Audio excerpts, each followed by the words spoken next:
Hello, this is Maggie, and this video is going to have 3 sections for different people with different levels of understanding. The first section is basic to the point of being wrong, which I do sometimes because it's practical. So I have some erasers with letters on them. That's an F. That's another F. Let's say I have this F set. I'm going to use this as my starting point for an octave, for notes within an octave. This isn't going to be setting a temperament. This is just a conceptual thing first. Setting a temperament is next. I'm going to get this kind of close. Let's just say I want it here. Okay. I'm going to take a note that's in the middle and stick it in the middle. Actually, I'm going to put this note in the middle. There. It's kind of sort of in the middle. It doesn't belong in the middle. But I'm gonna stick it there for the moment. Now I got to fit these other notes in. I've got this one's gonna be close to the middle. Okay, this one I've got 4 notes here, so I'm gonna stick that there. And I know I've got to put this note in here, and I know this note's gonna go here. This note has to go here. We're getting a little uneven here. I'm gonna put that note there and that note there. I've got to get these in order somewhere. This goes here, this goes here. Oh my goodness, they're not even at all. Let me move these around. Let me get them kind of spaced out a little bit. And I just keep moving them until they're all even. Am I even? Not really. I'm kind of close. But so what I've done is I've stretched these out between these 2 notes, and I stuck them in not in order, but out of order to kind of keep my spatial orientation a little bit better. And then I've had to move them around. I couldn't leave them where I put them the first time. I had to move them around. So that's your basic concept right there. Simple. When you stick notes where you want them, they're rarely where they need to be the first time around. It happens, and some people are good at it. Most people aren't. And even if they are in the right place the first time around, the chances of being able to improve them are pretty high. So now let's actually talk about setting a temperament. So if I want to set a temperament, I'm probably going to tune C next. If I tune this F and I get this F close to where I want it, I never trust my octave until I've set the whole temperament. Then I fine tune that octave. It doesn't matter what it is yet. For those who, I might just make this in 2 sections. For those who want a ballpark figure anywhere between 4.2, 6.3, maybe even a little big, somewhere around a 6.3 to start out with. Just whatever, doesn't matter. As long as it's close. I'm going to stick this C in here, and I know a 5th is bigger than a 4th as far as, within the octave. So I know this has to go closer to here. But my 5th, as far as a physical position goes, but my 5th is going to be narrow and my 4th is going to be wide, so I have to move this C a little that way. Okay. Now, what if I want, let's say I'm going to tune a 4th. Okay, I'm going to stick this here. This is the 4th. Kitty is going to meow this whole time, and I'm going to try to ignore him. This 4th needs to be wide, so I'm going to make sure my G is a little on the wide side there. All right, let's say I want to tune another 5th. I'm going to stick this D here. This 5th needs to be on the narrow side, so I have to make sure my D is a little this way. Okay. What do I want to do now? Let's say I want to tune F to B flat 4th. Okay, these are kind of random. This is not how I set a temperament. But this 4th needs to be a little wide too, so I have to make sure this is wide. All right. Let's see. What do I want to do now? I'm just making this up. Let's say I want to do some contiguous thirds. Okay, let's stick an A in here. I got this F to A third right here. Okay. I've got a 4th right here. This D's probably not right, but I've got a 4th, and I know this needs to be wide. I know this needs to be around 7 beats a second, give or take. Pianos are different. But I can add my C sharp now, because I've got this A to C sharp third, F to A to C sharp to, where am I here? Oh, F. So I can listen to these, and if this is slow, I'll need to widen it a little bit. If it's too fast, I'll need to narrow it a little bit. I might need to adjust my D and my A. I've got my F and A here. So let's say I've done that. Let's say I've had to move my C a little sharp, and let's say I had to move my A a little faster too. So I'm moving it this way, making it wider. Now let's say my A to D is no longer as wide as it should be. So I'm gonna have to move my D up now. So I've moved this up, I've moved this up. That means I have to move my D up. Okay. Now I have to check my G because I've moved my D. Oh dear. What if I have a pure fifth here? I'm gonna have to tweak that G just a little bit and move it up. Let's add some more notes. Let's add, let's see. What do I want to add? I know I want to, I'm going to add the G sharp. Okay. I'm going to add an F sharp because I got this C sharp here.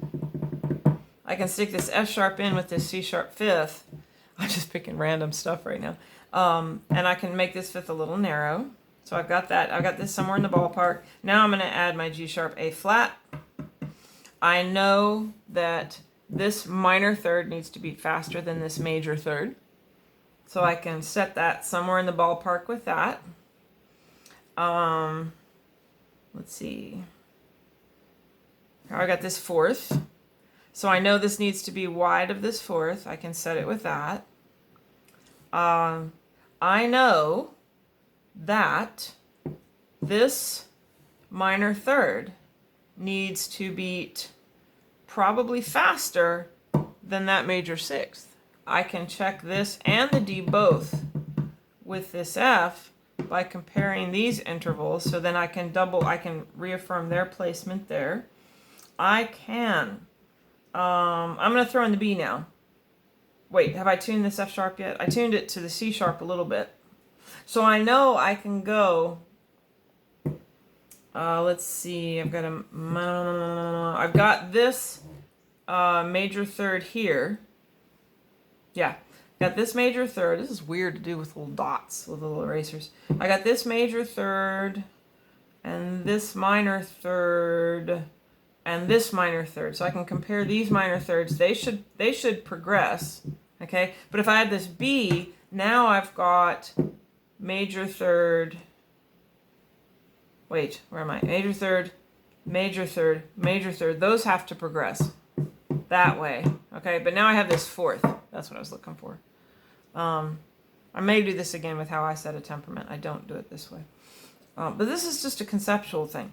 So I got this fourth. I know it needs to be wide. So now I can check progressing major thirds. Oh, I've got this D I've set. I can double check it with my G, my A, B flat. I can come down now with major thirds and see if they progress. If they don't, I can adjust. In fact, look at this mess. Let me talk about specific major thirds I would adjust. Let me go ahead and stick these last two notes in. So, D sharp. Let's see.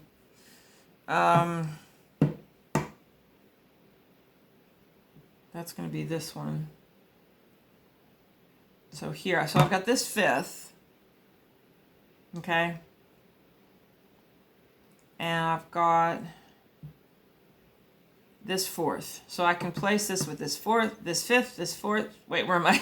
Fifth, fourth, and then I've got thirds.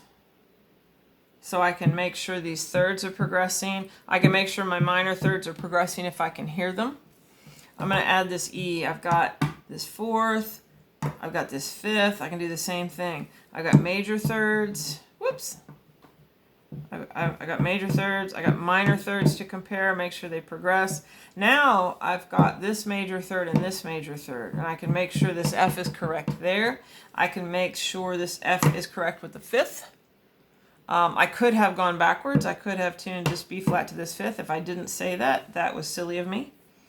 I'm working with erasers. So I've got my fourth here I can check, which I should have checked earlier, but this is just a random. So does that look even? No. So yes, kitty. Yes, I'm making a video.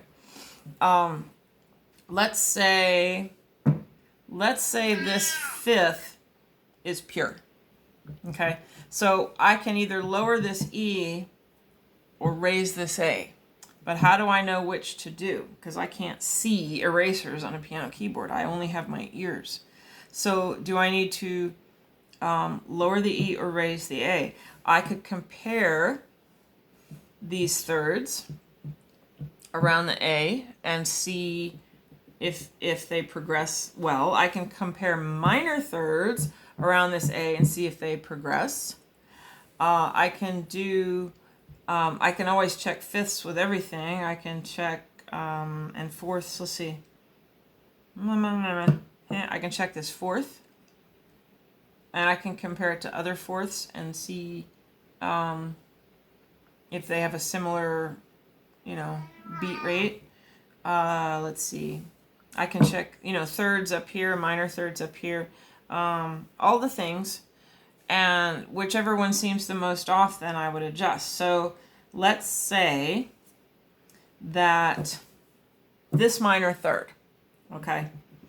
Let's say that this minor third was kind of fast compared to this one. Let's say there was room to make this wider, because minor thirds are a narrow interval. Let's say there was room to make this wider.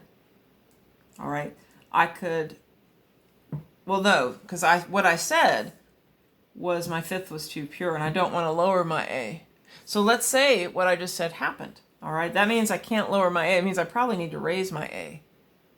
All right, no, I said this was pure. Ha! I need to raise my A. So that would tell I was right. So that would tell me I need to raise my A. You see?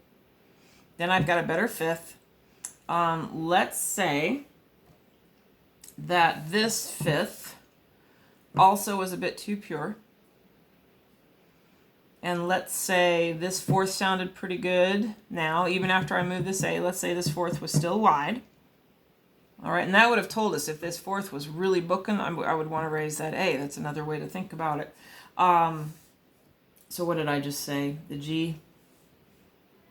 I can check my running thirds again. Let's say this major third was really fast, and this minor third was slow.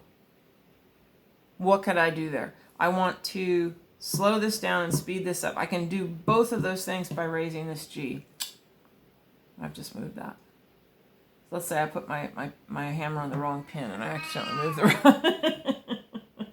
wrong. But that's the kind of thing you want to think about. Let's say this F to A sounded pretty good.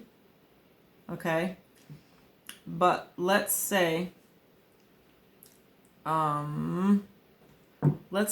moving up to this major third, moving up, let's say it was a little fast, and let's say moving minor thirds up was a little slow. What would that tell us? We might need to raise this.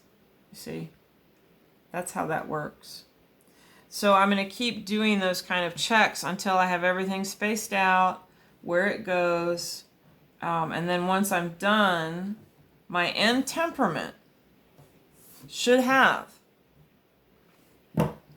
major thirds that progress evenly downward, each getting slower, minor thirds that progress evenly going down, getting slower. And that's a trick I learned from Rick Butler. The Butler School uses minor thirds, and in particular down in here, they're immensely, and moving down, incredibly useful. I started pigeonholing stuff once he showed me how to use minor thirds, so that's an awesome trick. It's not like other people don't do it, but I know a lot of people that don't do it. And you can get major thirds progressing to a point and your fifths and fourths right to a point, but your minor thirds aren't quite right. It gives you more information. So if I have an F to A major third, but my F to A flat minor third is not faster, if this minor third is not faster than this major third, that means that this could be sharp or this could be flat. It gives you that information. It's wonderful. Just with that. Minor third, which I mentioned earlier, major sixth. This minor third should be a little faster than the sixth. If it's not, that means this D could be flat. It means this could be sharp. If I were tuning downward, because I use F as my main note, I try not to change F. But let's say everything else was perfect. Let's say my major thirds coming down all the way to here were perfect, and then I went here, and it was fast. Okay? And then I went here, and it was slow. And then I compared this minor third to the major sixth, and let's say they were equal beating. Or the sixth was even, wait, where am I here? Let's say the sixth was even faster. Or slower, wait. Fast, no. Much slower. I was thinking backwards. This takes some thought. I've never tried this with erasers before. I just decided to try it and see what would happen. This is a challenge. So my minor third, if I lower, no, I had it right. So if my major third suddenly gets fast, I know this F might be flat. I know this A might be sharp, but it tested, let's say this A tested good everywhere else. And the only common problem was F. So let's say this F is flat then, because this major third would be wide, minor third would be slow, major sixth would be fast. There we are. Okay, brain in gear. So what would I have to do? I'd have to raise the F. And that's how you think when you set a temperament. And I'm not done. I mean, I could go through each one of these notes and pick out a million other things. And keep refining and refining and refining. You do have to find a place to stop. You do have to decide when to stop. I don't stop until my major thirds and minor thirds are all progressing really, really well. And if you do that and have minor third, major sixth, where this, and then sixth progressing. So you want your sixth to speed as you go up. If they're not, let's do that. Let's say I have sixths and I'm going up and they're getting faster and they're getting faster, and all of a sudden it's not faster. So that means one of those notes is probably off. Or, you know, sometimes it's relatively speaking. Let's say I was going up and they're getting faster and then suddenly slower. What if this one's too fast? Because that's always an issue. Sometimes it's hard to know which one's too fast or too slow.